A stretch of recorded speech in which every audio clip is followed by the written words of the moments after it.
ce dont je voudrais vous parler aujourd'hui et ce dont je suis le plus satisfait depuis ces derniers mois, c'est le relâchement. Alors très souvent, dans mes anciennes vidéos, on me disait faut relâcher, sois relâché, etc. Et en réalité, cela ne veut pas dire grand-chose. Cela ne veut pas dire grand-chose parce que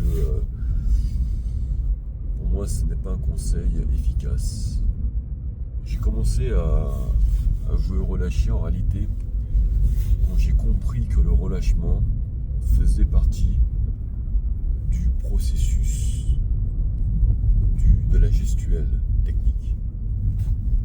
Et ça change tout. Parce que quand tu commences à comprendre que le relâchement n'est pas qu'une attitude, n'est pas qu'un état d'esprit, tu vois, genre ouais, il faut relâcher, mais que c'est un élément technique de la gestuelle, là, tu comprends, et même quand tu es tendu, en gros, tu joues quand même relâché.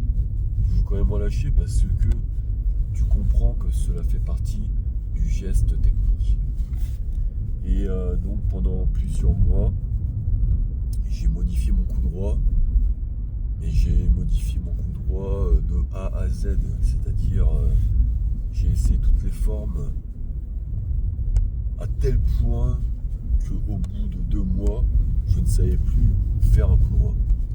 Je ne savais même plus faire un coup droit. Je suis arrivé au tournoi un jour et je ne savais même plus frapper un coup droit à force de réfléchir, à force de m'embrouiller la tête. Et donc j'avais perdu assez sèchement parce que je ne savais plus faire un coup droit. Et suite à ça, j'ai fait un bon break de 2 semaines pour tout oublier. Je vais éternuer là, c'est la rhume des foins. Je vais t'éternuer. Pour tout oublier et repartir sur mon coup droit naturel. Et au miracle, les choses se sont mises en place. C'est-à-dire que le relâchement, la technique, tout ça s'est mis en place. Comme quoi il ne faut jamais abandonner.